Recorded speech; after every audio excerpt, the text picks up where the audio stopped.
सर्वप्रथम सगळ्यांना श्री स्वामी समर्थ.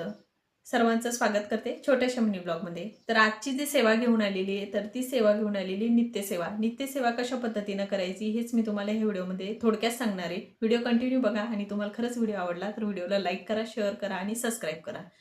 बऱ्याच जणांना सेवेकरी व्हायचं असतं किंवा बऱ्याच जणांना स्वामींची सेवा करायची असते, पण सुरुवात कधीपासून करायची हेच बऱ्याच जणांना माहीत नसते किंवा नित्यसेवा काय असतं हेच माहीत नसतं.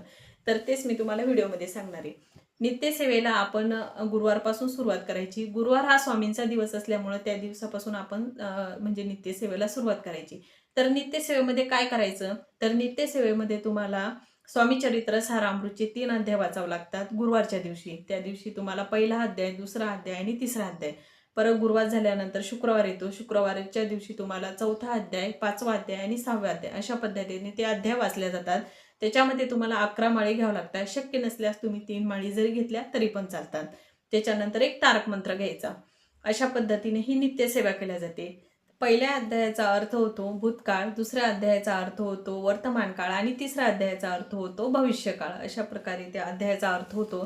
त्याच्यामध्ये तुम्हाला हे पुस्तक दिलं जातं, म्हणजे हा ग्रंथ दिला जातो. स्वामी चरित्र सारामृतेचे आपल्याला 3 अध्याय वाचावे लागतात. त्याच्यानंतर इथे येतात हे नित्यसेवा. याच्यात बरेचसे मंत्र सूत्र सगळं दिलेले असतं, तर त्याच्यातले बरेचसे मंत्र आपल्याला पठण करावे लागतात.